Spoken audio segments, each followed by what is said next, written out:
अस्सलामु अलैकुम वरहमतुल्लाह। मोहतरम हज़रात और मुअज़्ज़ज़ हाज़िरीन और मेरी माएँ और बहनें, जहाँ तक मेरी आवाज़ पहुँच रही है,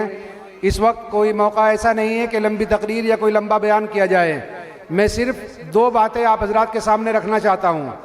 देखिए, इलेक्शन किसी भी चीज़ का हो, MLA का हो, MP का हो, या जिस तरीके से आपके यहाँ कॉरपोरेशन का इलेक्शन चल रहा है, इलेक्शन का जब वक्त आता है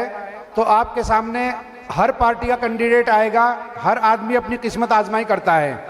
लेकिन अवाम जो वोट देने का हक जिस अवाम को है, आपको सिर्फ दो बातों का ख्याल रखना है।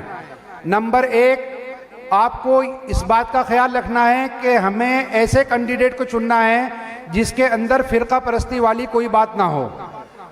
जमहूरियत को पकड़कर चलने वाला हो, जमहूरियत को मजबूत करने वाला हो। जमहूरियत को पकड़ करके हम और आप चलेंगे तो ये मुल्क मजबूत होगा, आपकी बुनियादें मजबूत होगी। दूसरी चीज़, आपको ख्याल रखना है इस बात का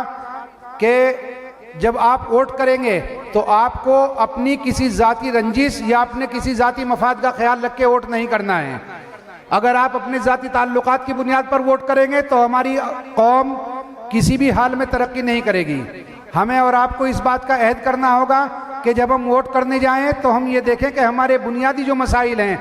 जो बुनियादी हमारी परेशानी है, इज्तिमाई परेशानियां जिसका ताल्लुक पूरे कंपाउंड से है, पूरे इलाके से है, उन मसाइल का हल करने के लिए कौन कैंडिडेट सबसे मजबूत हमें नजर आ रहा है। और अगर आप ये दोनों बातें समझते हुए आप समझते हैं कि जमहूरियत को पकड़कर चलने वाला सेकुलर कैंडिडेट कौन है, आप समझते हैं कि हमारे बुनियादी मसाइल को लेकर चलने वाला, मजबूती के साथ में हमारी परेशानियों को हल करने के लिए कौन कैंडिडेट सबसे मजबूत आ रहा है, इन दोनों बातों को समझते हुए भी अगर आप वोट इन बातों को जहन में रखते हुए नहीं करते हैं तो इसका खमियाजा जो दुनिया में भुगतना पड़ेगा तो भुगतेंगे ही, इसके जवाबदेह आप और हम अल्लाह के यहाँ भी होंगे। इसलिए कि वोट एक गवाही है, एक शहादत है इस बात की कि हम जितने कैंडिडेट लड़ रहे हैं उनमें तमाम चीज़ों को देखते हुए हम इस कैंडिडेट को सबसे मजबूत समझते हुए